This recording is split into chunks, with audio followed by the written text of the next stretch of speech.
this? This is the speed. This is the speed of fear. And we have to remove this particular fear.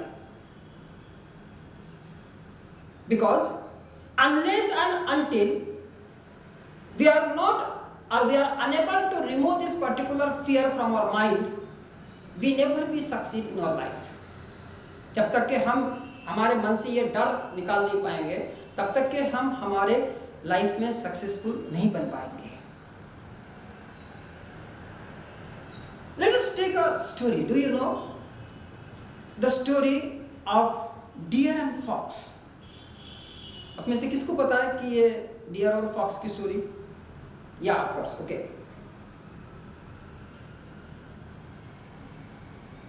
If I ask a question to you, अगर मैं आपको एक question पूछना चाहता हूं कि आप ये दोनों में से किसको सिलेक्ट करोगे? या ओके, यस, डियर को सिलेक्ट करेंगे. क्यों? शायद हो सकता है deer is so beautiful,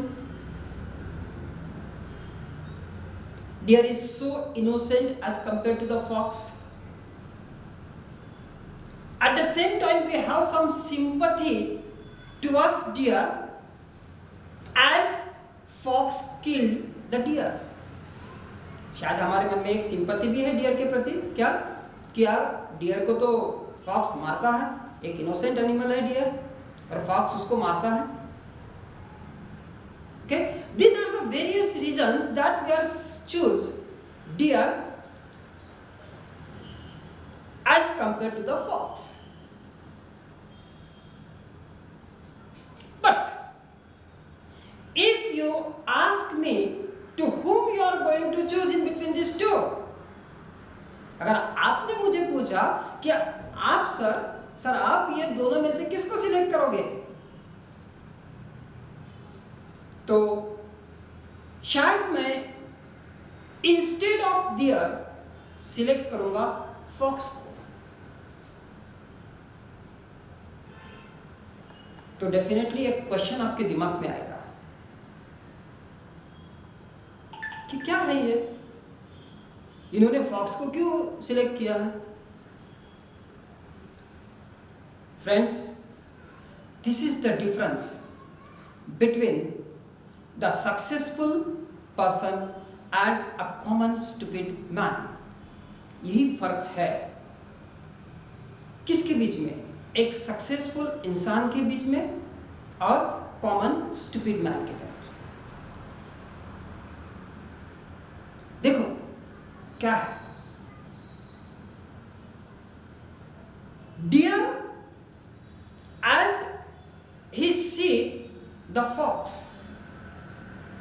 to see the fox automatically a fear raised in the mind of deer. जैसे ही डियर ने फॉक्स को देखा तो डियर के मन में एक डर हुआ. डर कौन सा? कि ये मुझे मारेगा. And because of this fear, to save his life, he just ran in an at random way. उस डर की वजह से डियर at random way से अपने आप को बचाने के लिए दौड़ता है. तो क्या होगा? देखो, अगर हम फिजिकल कंपोजिशन इन दोनों एनिमल्स में देखते हैं, द लेग्स ऑफ डियर, जो डियर के पाँव है वो फॉक्स के पाँव से लंबे हैं. तो जब डियर फास्टली, हमें ये भी पता है कि the speed of deer is faster than the speed of fox. Deer की स्पीड फॉक्स के स्पीड से भी फास्टर है. ये डियर की स्ट्रेंथ है, ये डियर की ताकत है. अगर उसने अपने ताकत के ऊपर कंसंट्रेट करता it is just impossible for fox to kill the deer. But unfortunately what happened? एक डर के वजह से डियर अटेंडम वे से दौड़ता है, और उसका जो फिजिकल कंपोजिशन है, जब वो अटेंडम वे से दौड़ रहा है तो देखो जैसे वो दौड़ रहा है, फर्स्टली जब डर की वजह से वो इधर उधर भाग रहा है ऐसे अटेंडम वे से, तो जैसे जैसे वो टर्न लेगा ऑटोमेटिकली उसकी स्पीड कम होती जाएगी। क्यों? क्योंकि उसके जो पाँव लंबे हैं, उस लंबे पाँव होने के वजह से विद दैट पर्टिकुलर फ्लो वो टर्न नहीं ले पाएगा। तो कहीं ना कहीं उसको अपने स्पीड को कंट्रोल करके ही टर्न लेना है। Okay, on the other hand fox, उसके पाँव छोटे हैं, भले डियर के स्पीड से उसकी स्पीड कम है, लेकिन पाँव छोटे होने की वजह से क्या हो रहा है कि वो उसी स्पीड में, जो स्पीड में चल रहा है उसी स्पीड में वो टर्न ले पा रहा है। Okay, and here he makes that particular difference in the speed and finally he able to kill the deer. तो आप बोलोगे कि सर यहां तक कि तो ठीक है, लेकिन ये कहां का न्याय है? उसने उसको मारना नहीं चाहिए था। क्यों नहीं मारना नहीं चाहिए था? क्योंकि fox is also one of the creature of God. Fox भी भगवान ने तैयार हुआ किया हुआ एक क्रिएचर है, उसको भी इस यूनिवर्स में रहने का अधिकार है। अगर समझो उसने ये छोड़ दिया, ये पकड़ लिया कि नहीं यार, डियर एक अच्छा इनोसेंट ब्यूटीफुल एनिमल है, मैं उसको मारूंगा नहीं, तो वो अपने आप को एग्जिस्ट कर पाएगा? No, never. It is just impossible for fox to exist. What is this? This particular age is nothing but, this particular thing is nothing but the existence of survival. ये क्या है? ये existence of survival है। This is a competition between the deer and fox regarding the existence of survival. ये दोनों के बीच में का एक कंपटीशन था। किस बात को लेके? अपने आप को सरवाइव करने के लिए। And friends, we are also lived in an age of competition. हम भी इस कंपटीशन के एज में जी रहे हैं। ओके, अब इस कंपटीशन में अगर हमें अपने आप को एग्जिस्ट करना है, अपने आप को सरवाइव करना है, तो कहीं ना कहीं हमें भी इसके ऊपर सोचना है।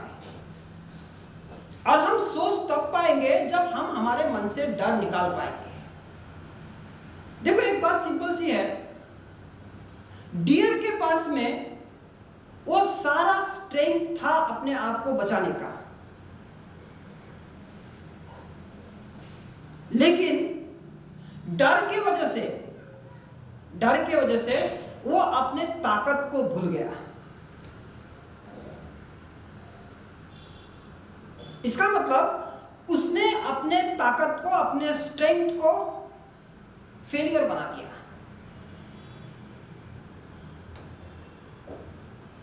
ओके, जबकि अगर हम फॉक्स की बात करते हैं, fox has an only one aim. Fox के पास में सिर्फ एक एम था, क्या? I must have to survive on this earth. मुझे इस अर्थ के ऊपर अपना अस्तित्व धार करना है, मुझे इस अर्थ के ऊपर रहना है।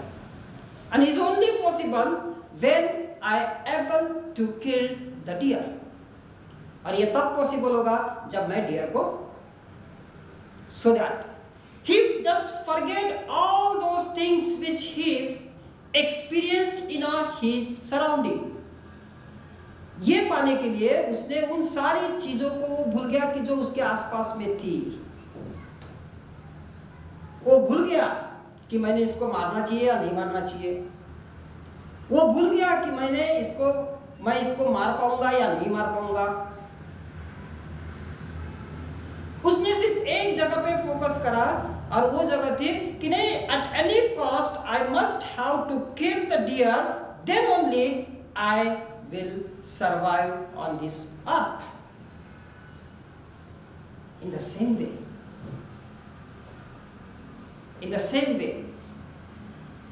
whatever the lacuna we have, that lacunas